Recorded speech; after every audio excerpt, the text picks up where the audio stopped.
Okay, very good evening to you all.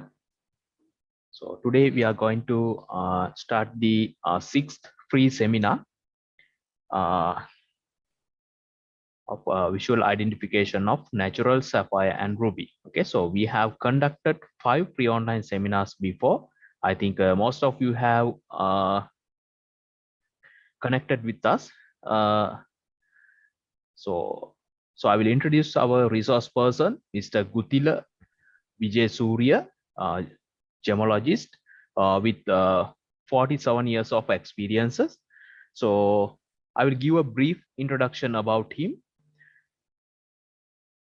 He is a businessman dealing with gems and gem embedded souvenirs and jewelry, and he's a lecturer and he's a consultant about the gemology. And so he's a former visiting lecturer of University of Peradeniya and the University of Uvavelas and the University of Sabaragamuwa.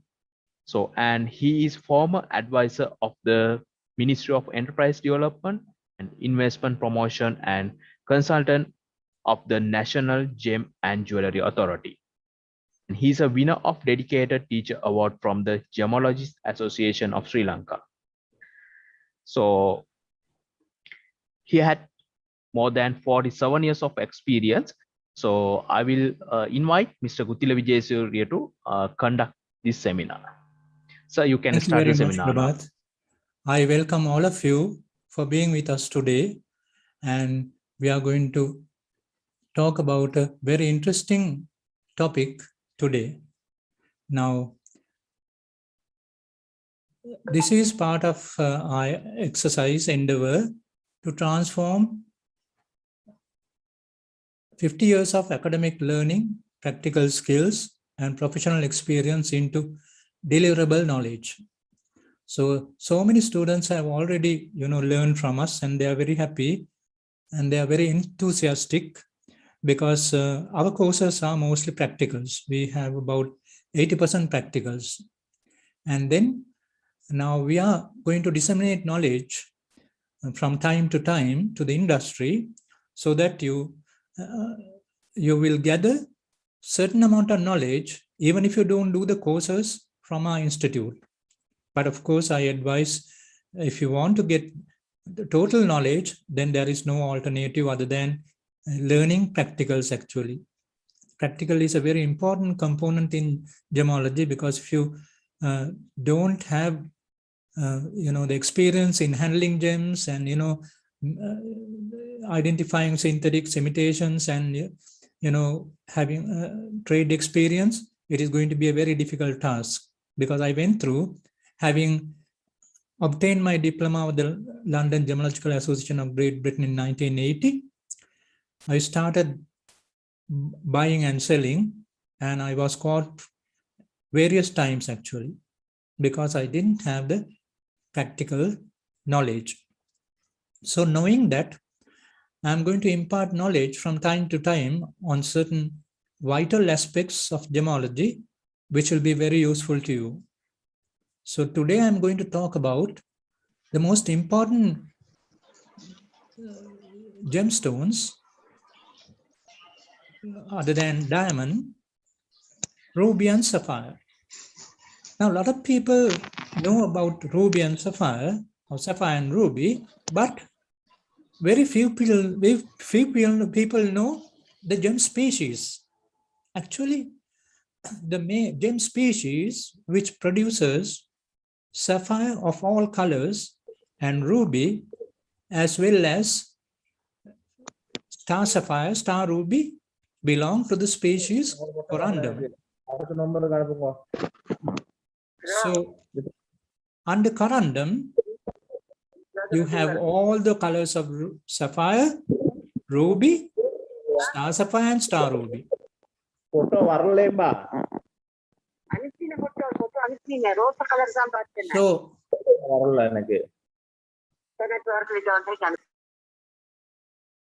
So you must know what Corundum is first of all.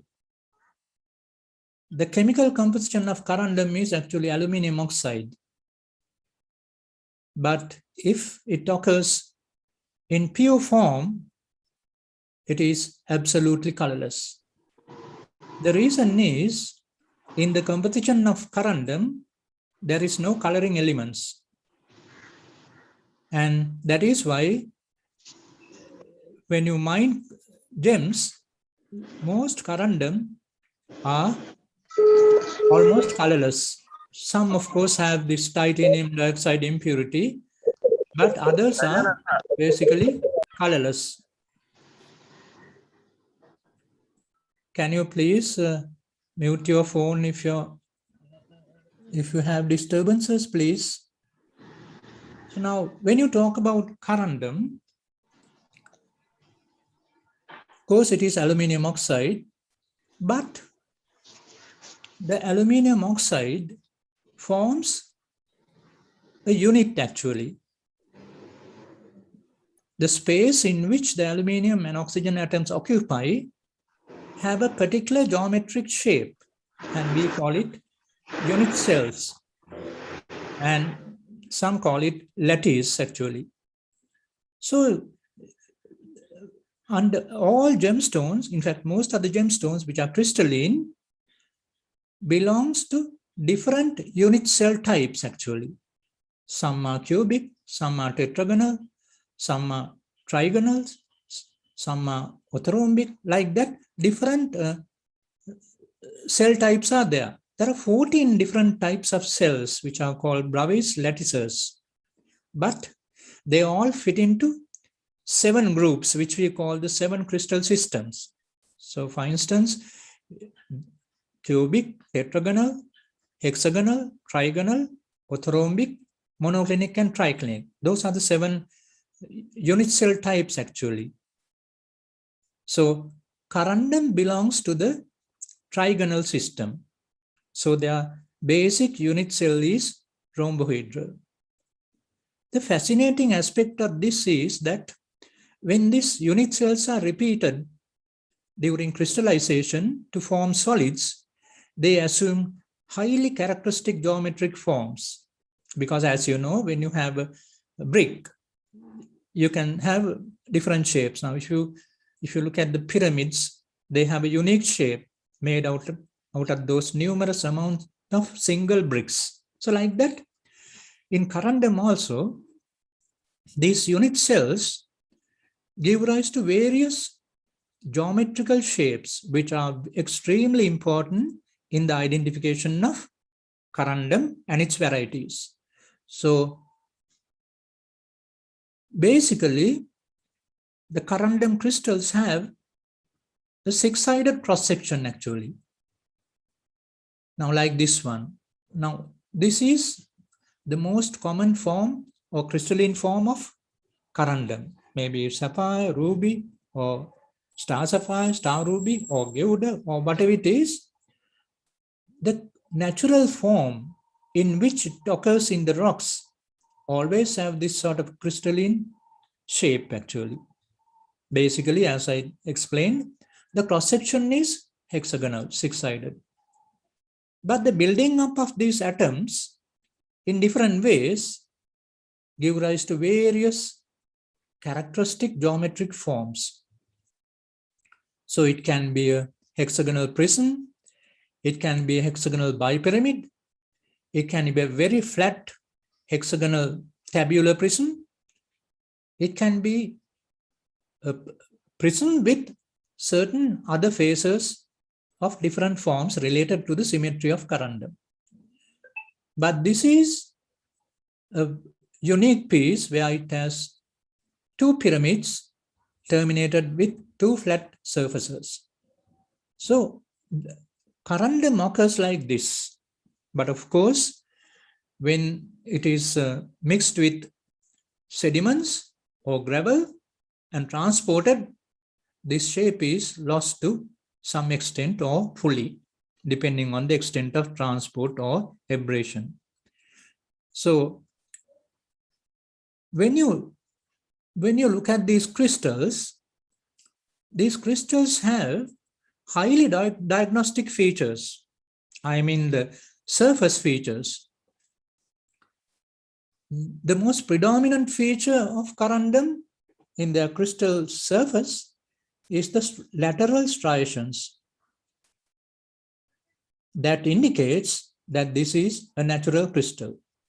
But you must not forget, some people get synthetic stones and grind this shape, mark this with certain tools, and have tiny pits like this, and then you will be caught imagining that it is a natural crystal. No.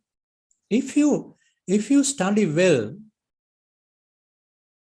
the feature of the crystals physically, then you can easily diagnose the difference, because a man fabricated crystal and a natural one is widely different to each other. Another thing that you could see in crystal surfaces is that the surfaces are etched. What do you mean by etching? You have seen in metal plates where it has got corroded. This is something like that. I mean, you see the features like that. So in most of the corundum crystal surfaces, there are etch marks, which are again very diagnostic of its natural origin.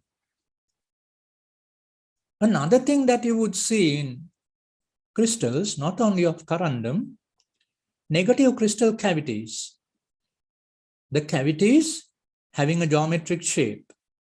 They can be external or even internal.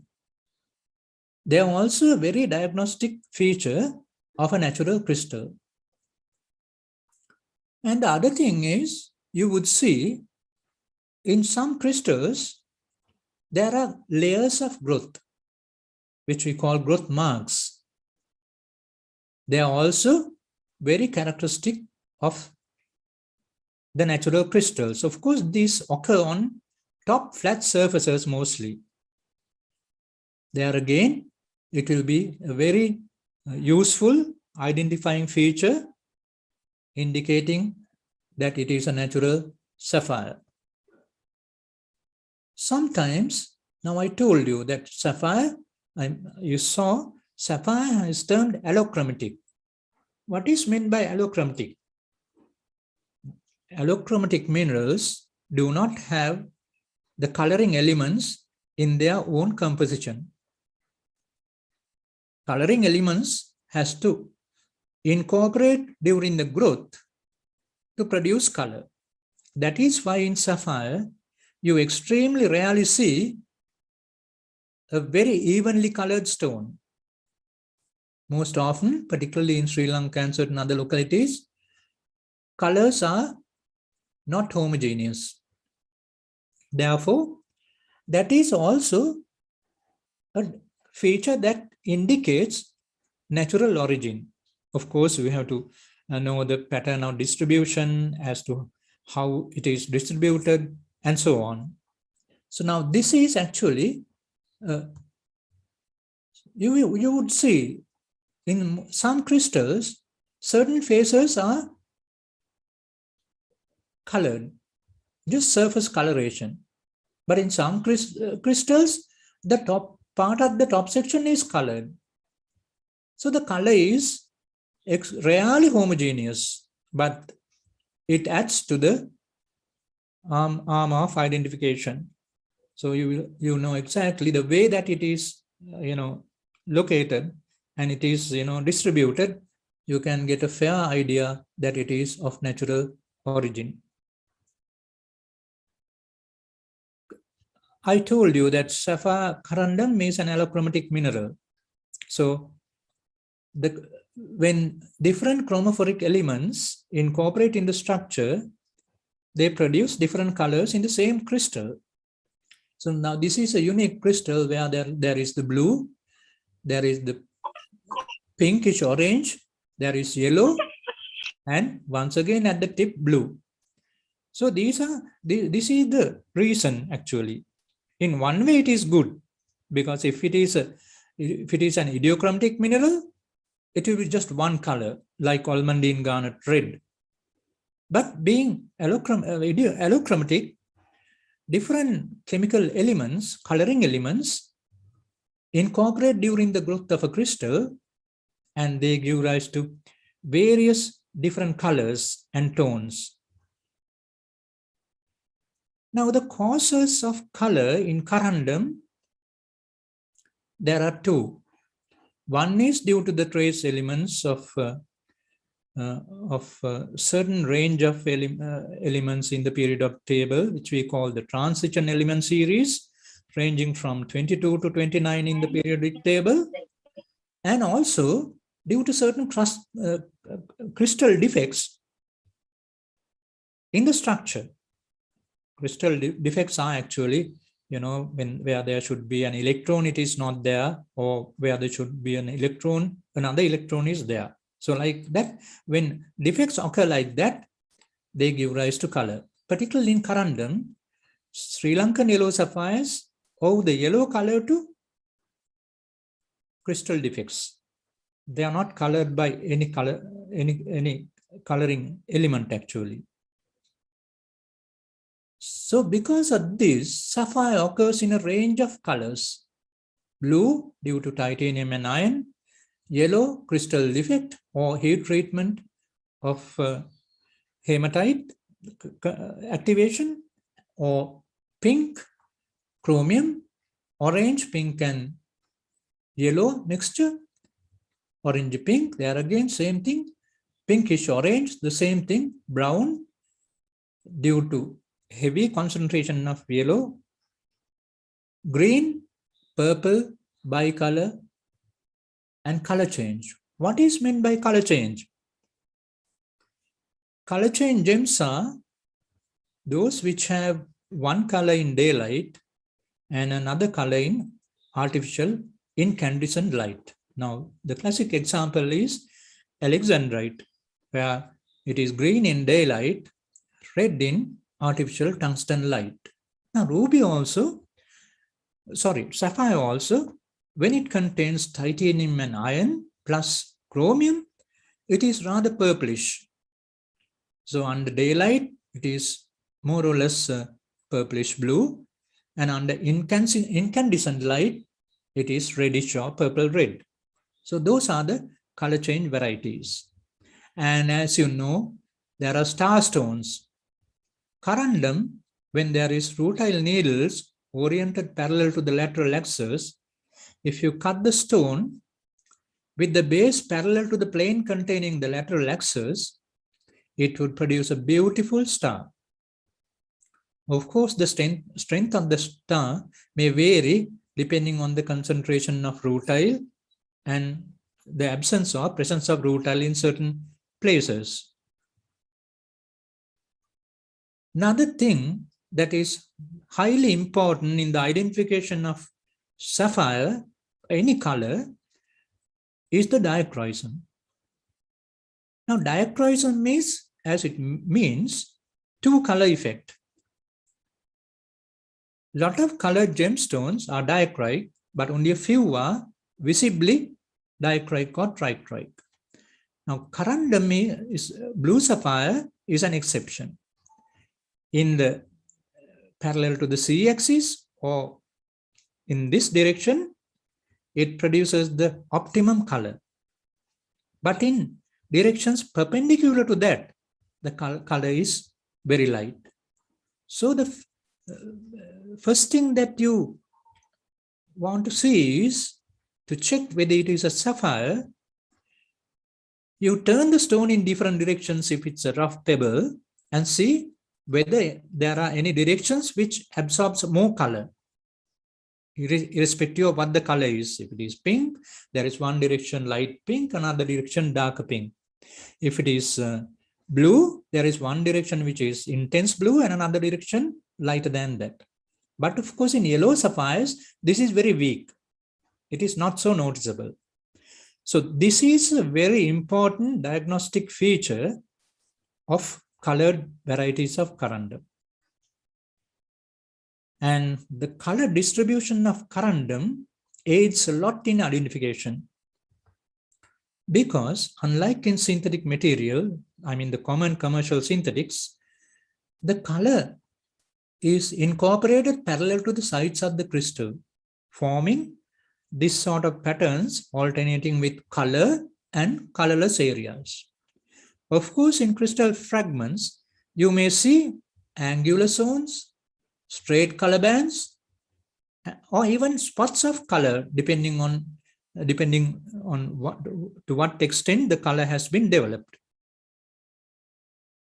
Similarly, corundum is a mineral which contains rutile very often actually.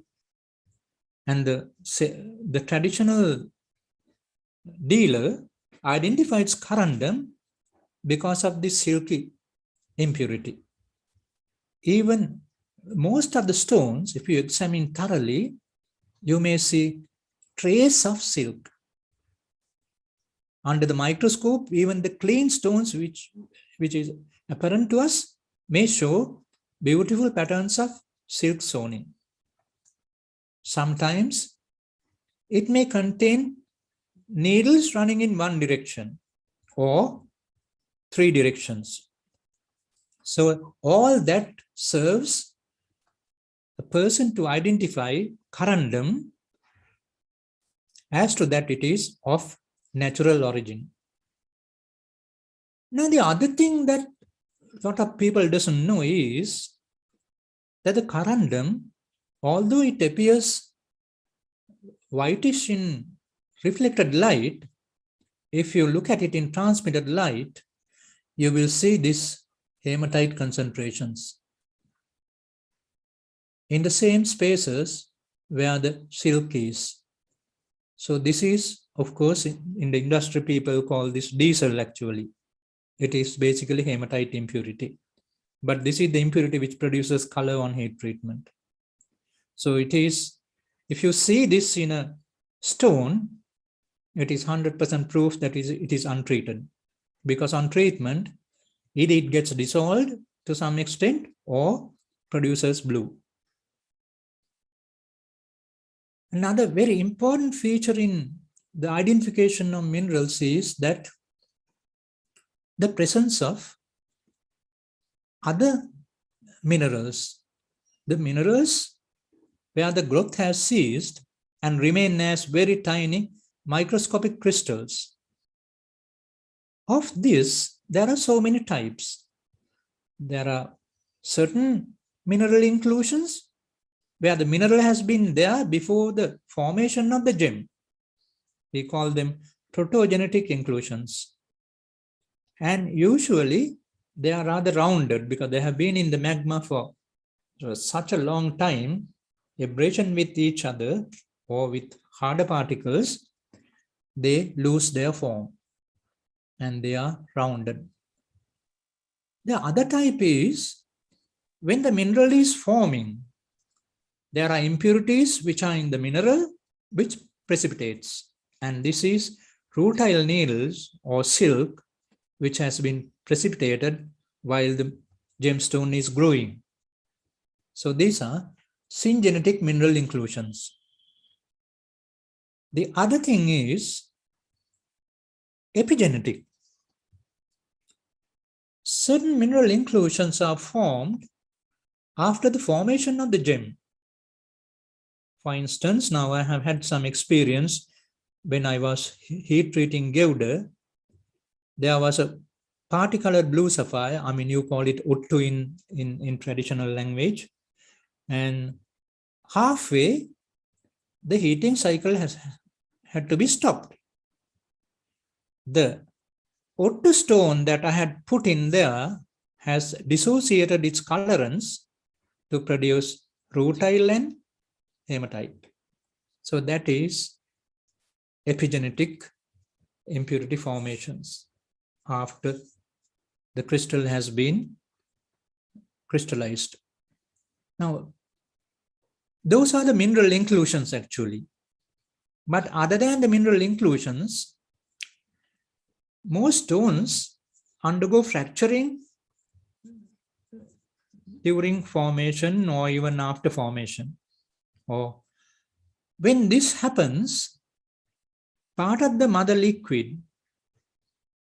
enters the fracture, and then part of it is healed. We call them feather actually. Some feathers are very coarse. They're like fingerprints, to be frank, or feathers.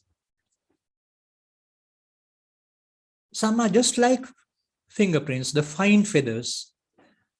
These are, once again, hallmarks of natural gems, but some of the modern synthetics are containing this sort of feathers, natural looking feathers. I don't know how they are formed, but they do contain similar feathers.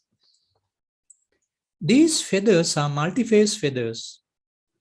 That means they contain fluid, gas, most often. And you can, under very high magnification, you can see bubbles in these cavities, confirming that. So most of the corundum contains this sort of fine feathers and coarse feathers. Another thing that you could find in certain corundum varieties, particularly in ruby, is the twinning lines. These lines occur parallel to the rhombohedral form. So you may see it in 2 directions or sometimes even in 3 directions. Those are planes of weaknesses. The gem can break easily along those. And they, once it is cut and polished, they appear very strongly. So nobody wants to buy a stone like that. So this is how the traditional gem merchants or the people who apply practical knowledge to identify stones do the identification. And even I myself use this criteria to identify natural corundum without any gemological instruments. So if you learn the art of, identifying gemstones without the use of instruments, it is very easy for you to buy stones. Because if you go to the market and try to buy stones, there are so many other people around you who want to see the same stone. And if you go to the industry and in these selling centers, you will find that people are taking very few minutes to identify a stone. The reason is they are armed with all those information. So now this is, I'm just citing one example of corundum because I thought it is useful to you, because most of the people are, searching for corundum and they are dealing in corundum varieties. So for them, critical identification is very important. Must be very swift. You can't take time, because the moment you take time, they know that you are a novice and that they will pull out the stone and offer it to somebody else. So you have about 1 minute to identify a gemstone in the market. I, of course, identify within about 30 seconds. That is with my experience. But if you learn this, you can also identify fairly quickly. Now,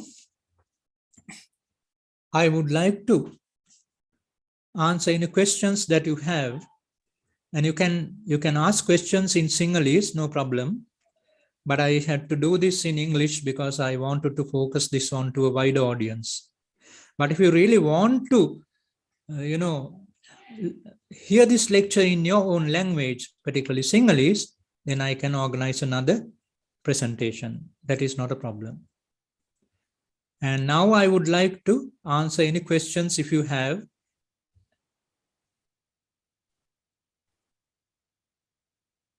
Sir, Yes.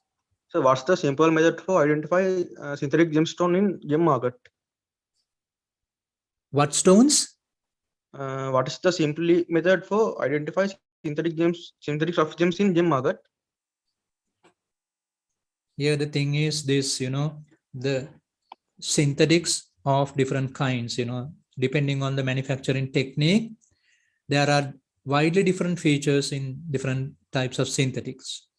So, and the synthetics have features which are very, very minute. It's very difficult to identify unless you are very experienced. You have learned about synthetics and you have learned how to identify synthetics from a teacher. It is not going to be easy. But I will tell you one clue. The clue that I have learned, what my teachers have taught, that if any stone is too clean, fine color, it is more towards a synthetic. This is how I ignore it actually, because in every corundum, there is some kind of an inclusion which will be visible to the naked eye, or else visible through the 10x lens, or even under the microscope. So the best thing is, as I do, if a stone appears to be 100% clean and 100% transparent and finest color, it is obvious that it is a synthetic stone. So are there in 100% clean natural stones?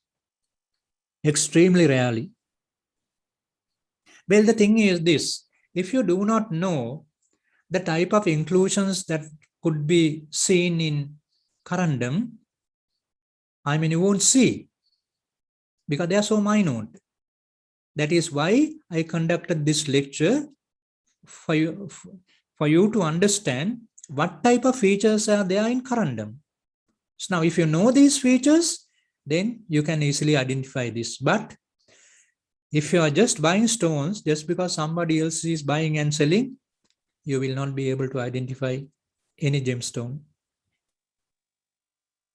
Because every gemstone, every species or even variety, has its own hallmark produced by the nature. My experience is that. Did I answer your question? Hello? Yes, sir. Okay, sir, right. Thank you. Okay, thanks. Any other questions?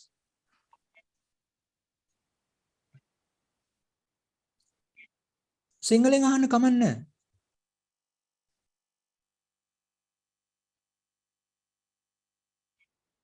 කමක් නැහැ, මොන හරි දැනගන්න තියෙනවා නම් අහන්න.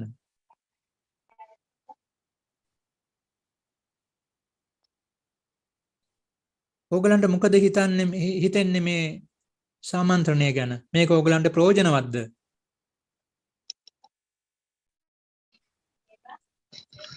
ඔව් sir. කියන්න. සර් මට දැනගන්න පුළුවන්ද? ඔව්. natural stone එකයි මේ heat treated stone එකයි තියෙන different එක කොහොමද අපි naked eye වලින් මේ අඳුරගන්නේ කියලා? ඒක තමයි මම කියන්නේ. දැන් වෙලා තියෙන්නේ මම මේ පැය 40ක පාඨමාලාවක් හදලා තියෙන්නේ ඔය ඔක්කොම දැනුම දෙන්න. දැන් ඕගලන්ට ඔය පොඩ දුන්නට වැඩක් නැහැනේ. මොකද කරුණු රාශියක් තියෙනවා. එතකොට ඒ කරුණු රාශියෙන් එකක් දැනගෙන වැඩක් වෙන්නේ නැහැ. ඉතින් අන්න ඒකයි දැන් ඔයගොල්ලෝ දැක්කනේ දැන් කුරුවින්ද අඳුර ගන්න තියෙන මේ කරුණු කොච්චර තියෙනවද?